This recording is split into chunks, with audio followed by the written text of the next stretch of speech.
नमस्कार दोस्तों, मेरा नाम चेतन वाणी है और मेरे चैनल का नाम है माय ऑनलाइन एचआर मैनेजर।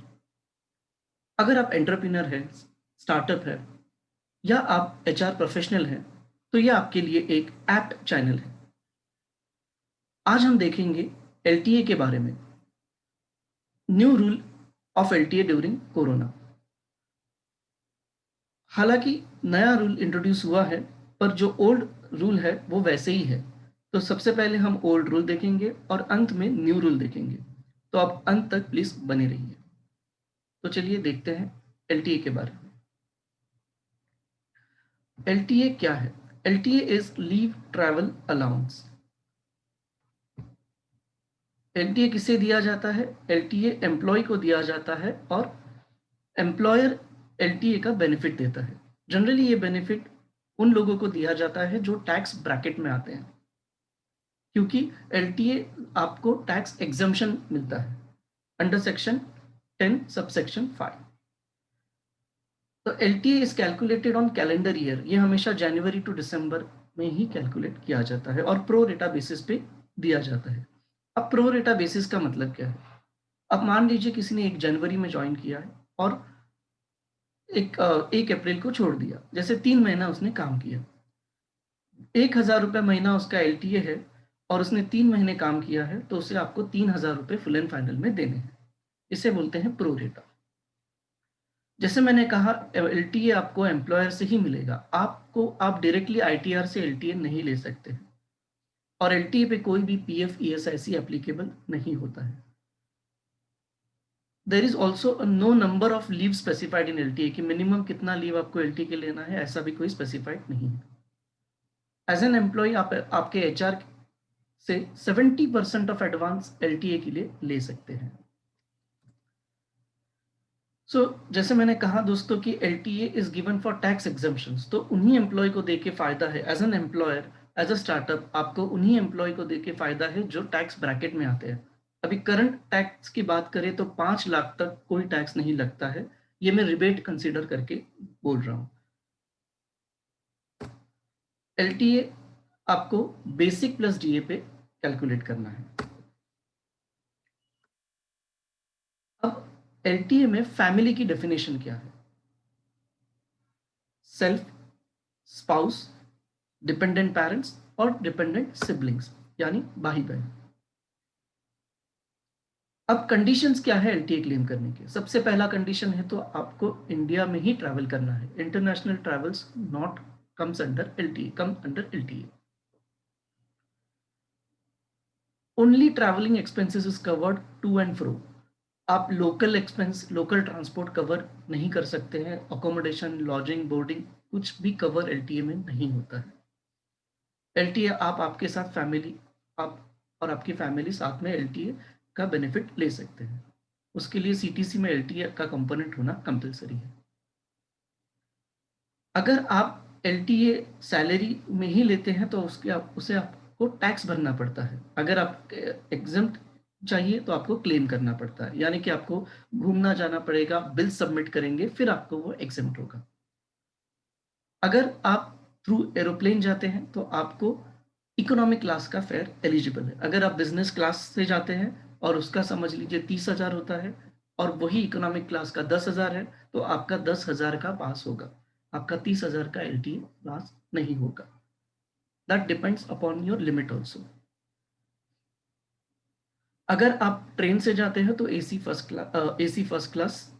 अगर आप एयर या ट्रेन से नहीं जाते हैं और बाय रोड जाते हैं तो भी डिलक्स का क्लास का फेयर आपको मिलता है। अब जानते हैं ब्लॉक ऑफ 4 इयर्स क्या है। करंट ब्लॉक जनवरी 2018 से दिसंबर 2021 तक है। 18, 19, 20, 21। ब्लॉक ऑफ 4 इयर्स का मतलब ये होता है कि आप 4 साल में 2 बार एलटीए क्लेम कर सकते हैं एग्जम्पशन के लिए।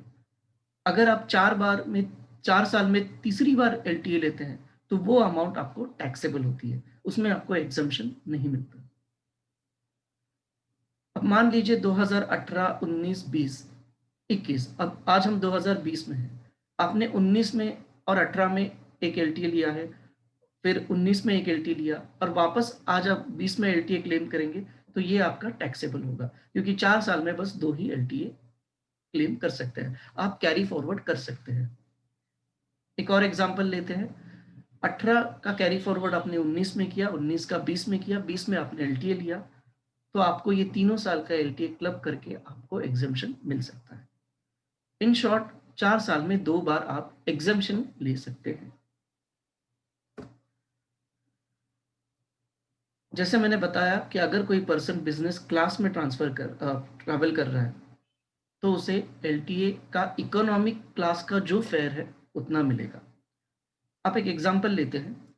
अगर किसी का एलटीए 20,000 एलिजिबल है और उसने बिजनेस क्लास से ट्रैवल किया जिसका फेयर 30,000 है, उसको एलटीए 20,000 एलिजिबल है लेकिन बिजनेस क्लास से ट्रैवल करके उसका टिकट 30,000 आया, तो वैसे भी उसे 20,000 के ऊपर नहीं मिलेगा।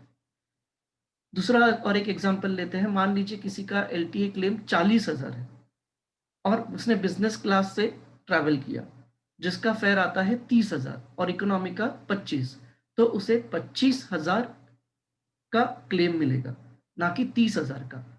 25,000 का क्लेम मिलेगा, 40,000 की एलिजिबिलिटी है तो बाकी के 15 उसे टैक्स भरने पड़ेंगे। अब देखते हैं नया रूल एलटीए का क्या है। ये तो रहा पुराना रूल। अब कोरोना की वजह से एक नया रूल इंट्रोड्यूस हुआ है, लेकिन ये रूल बताने से पहले मैं आपको बताना चाहूँगा कि पुराना रूल अभी भी है। अगर आप अभी भी बाहर जाके एलटीए क्लेम करना चाहते हो तो कर सकते हैं, लेकिन जो बाहर की सिचुएशन है उसे देख के गवर्नमेंट ने एक इंट्रोड्यूस किया है एलटीए का रूल। 12 अक्टूबर 2020 ये गवर्नमेंट एम्प्लॉयज के लिए इंट्रोड्यूस हुआ था और 29 अक्टूबर 2020 को ये प्राइवेट एम्प्लॉयज के लिए उन्होंने एक्सटेंड कर दिया। As per this new rule, you have to submit bills of GST having 12% and more. मतलब आप ग्रोसरीज के बिल्स सबमिट कर सकते हैं जहां पे 12% से ज्यादा जीएसटी हो। 12% से कम अगर आप बिल सबमिट करते हो तो वो एक्सेप्ट नहीं होंगे। और अगर मान लीजिए आपका क्लेम 10,000 है तो आपको 3 टाइम्स उसके बिल सबमिट करने हैं। मतलब 10,000 का क्लेम के लिए आपको 30,000 के बिल सबमिट करने हैं जिनकी जीएसटी 12% या ज्यादा है। आप इसमें मल्टीपल बिल्स सबमिट कर सकते हैं, बट उसका पीरियड होना चाहिए 12 अक्टूबर 2020 से लेके 31 मार्च 2021 तक। अगर आप न्यू रूल के हिसाब से एक एलटीए क्लेम करते हैं तो वो आपका एक एग्जम्पशन पकड़ा जाएगा ये एग्जिस्टिंग ब्लॉक में। अगर इनकम टैक्स में आपने न्यू रिजिम के लिए अप्लाई किया है तो ये रूल आपके कोई काम का नहीं है। अगर आप ओल्ड रिजिम में हैं तो ही आप इस रूल का इस्तेमाल कर सकते हैं। तो दोस्तों, अगर ये वीडियो आपको अच्छा लगा तो लाइक कीजिए, शेयर कीजिए। Thank you very much.